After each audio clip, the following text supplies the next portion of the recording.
Imagine that. Let's bring in former Speaker of the House, Kevin McCarthy, and former White House press secretary and outnumbered co-host Kayleigh McEnany. We got to go ladies first. Oh, I like it. You know how chivalrous I am. You are. My mom raised me well. I saw my mom today. She's very upset. I didn't rub it in. Not going to predict anything. We don't do that here anymore. She's a Kamala voter. Of course she is. Ride or die Kamala Harris. But when you look at how things are now, Kamala's going door to door. Yes, quite literally. What does that tell you? Yeah, I saw her pop up at some random person's house in Reading, Pennsylvania, and act like she was surprised, and the voter act surprised. Maybe they were, but I'm sure that was a heavily vetted interaction. No campaign would let her do that. Look, I think Donald Trump, there's no doubt, is in the best position he has ever been in. When you look at polls, he has a lead in 5 of the 7 battleground states, according to the Real Clear Politics average, all within the margin of error. Nate Cohn has affirmatively come out and said, we have every reason to believe that the polling bias against Trump has not been corrected over the last 4 years. And then when I look at the early vote, I just checked the new returns out of Pennsylvania. 412,000 is what the Democrats have now. Most analysts say they would needed 415,000 to feel close, 420,000 to be comfortable. They are short of that. Anything can happen. No one knows what's going to happen tomorrow, but I would rather have Trump's hand of cards tonight than Kamala Harris. And so would I, but we don't know about women. Women continue to surprise us, Speaker.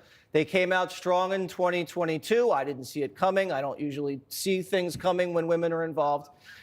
But again, it's so unpredictable. There's a chance she could win. There's a chance he could win big. Yes. Even though the polls are tight, something will break. And if someone breaks, someone can win big. Now, look, I talked to the president. He called me twice today. 7 o'clock this morning, very confident. You look at him up on stage, very comfortable. He calls me before he's landing into Pittsburgh, very confident where he's going. That's not somebody worried about where it is. When you look at the gender vote, I went back because I'm concerned by it. I really am.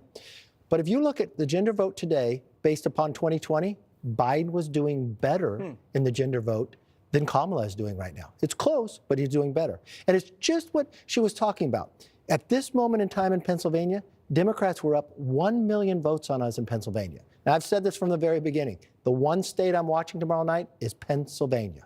If Trump wins that, it's over. They have been working hard. They've been registering voters. They have a ground game. There's a lot of lawyers involved. And there's excitement. You can tell when you're bringing out all these new people for the first time.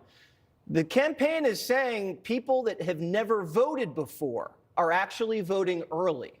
Yes, no doubt. So Michael Whatley said last week that he thought we would go into tomorrow with leads in North Carolina and in Arizona and in Georgia. Well, Michael Whatley, we can add Nevada to that list. All 4 states, Republican have leads in the early vote. 2 of those, Democrats had leads last time. And the big question, the huge question is, are we cannibalizing our vote? Are these just election day voters that won't show up tomorrow? Michael Whatley has said that he has seen polling that shows 20% of those are voters who didn't vote in 2020, and he believes they voted Republican. That is a very encouraging sign. Again, you never know. I remember landing in Grand Rapids in 2020 feeling very encouraged, so you never know what's going to happen. You never know. And they do know a little bit, though, because you've seen turnout in the urban centers down. Yes. And as you said, she's performing under where Joe Biden was performing. So Democrats are relying on a huge election day wave tomorrow. And that's what they usually lose. That's what they usually lose. What we were just talking about, that early vote, you can go see, and they call them 1 of 4 voters, meaning you only come out one time and on it. In Nevada, like 23% are newly registered. You watching, we are getting more people who were low propensity votes to vote early. That's really positive. The other thing you have to think about, in 2020, it's different. That was COVID. Remember, people were changing the election laws, just do what they want? They mailed everybody a ballot in Pennsylvania. And if you look, there are 300,000 Democrats who voted in that presidential election who've never voted again. And now the registration is even tighter. So you've watched Republicans do their job for the last 4 years and improve. Now, is it enough? That will be the question. And I don't think there's an undecided voter. And if you look at Kamala's campaign, remember when she went really ugly, said fascist Nazis?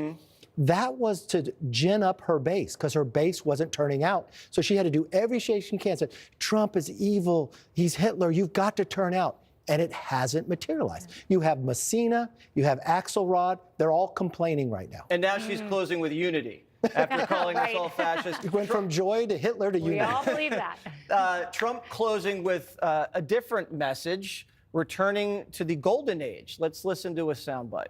My message to Americans tonight is simple. We do not have to live this way. We don't. We don't. And we won't. We won't. We do not have to settle for weakness, incompetence, decline, and decay. With your vote tomorrow, we can fix every single problem our country faces and lead America, and indeed the whole world, to new heights of glory. A vote for Trump means your groceries will be cheaper, your paychecks will be higher, your streets will be safer and cleaner, your communities will be richer, and your future will be brighter than ever before.